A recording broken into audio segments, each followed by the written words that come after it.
जो 84 लाख योनियों की बात आती है, तो वो 84 लाख योनियां यहीं से निर्धारित होती हैं कि आपके मनुष्य योनि में बड़े भाग मानुष तन पावा, है ना।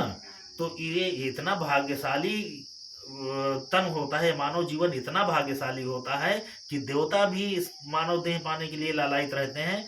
तो मनुष्य देह पा करके आप अगर अपने कर्म नहीं सुधारते हैं, तो मनुष्य जन्म में किए गए कर्मों का भोग 84 लाख योनियों में आपको भोगना ही पड़ेगा, है ना।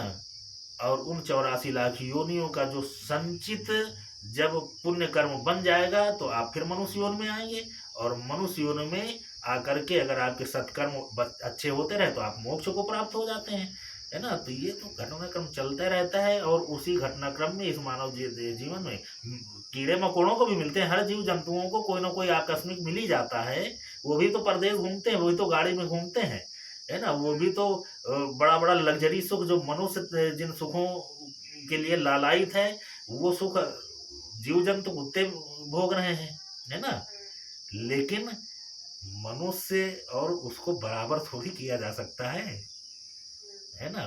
उनके कोई प्रारब्ध के ऐसे कर्म, अभी पुण्य कर्म है कि वो कुत्ता होकर के भी मनुष्य से अच्छा सुख भोग रहे हैं। लेकिन मनुष्य उनसे भी गए गुजरे जीवन में चला जाता है, इसका मतलब कि उसका वर्तमान खराब हो गया, है ना। वो अब ये जैसे बहुत लोग हैं, मान लो ये वर्तमान का कर्म तो तब जुड़ेगा जब आदमी कर्म करेगा, जब सयाना होगा, बड़ा होगा, है ना।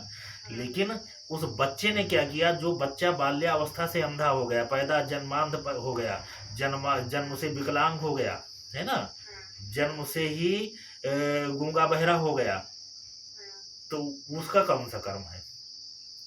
उसका कर्म तो प्रारब्ध का है ना। प्रारब्ध से जुड़ा हुआ कर्म ही उसके वर्तमान शरीर में दिखाई दे रहा है, स्पष्ट हो रहा है ना। अब चाहे अगर, तो तमाम देख रहे हो कि जो आंख जिनके दृष्टिहीन व्यक्ति हैं, तो वो लोग भी अपने कर्म के माध्यम से पूजनीय हो गए, श्रेष्ठ हो गए, लोग दंडवत करते हैं उनको, है ना।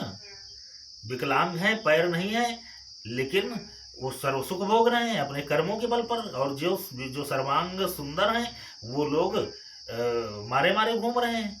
तो यहाँ पर भी कर्म जुड़ा है वर्तमान का, है ना। ठीक है फिर, है ना।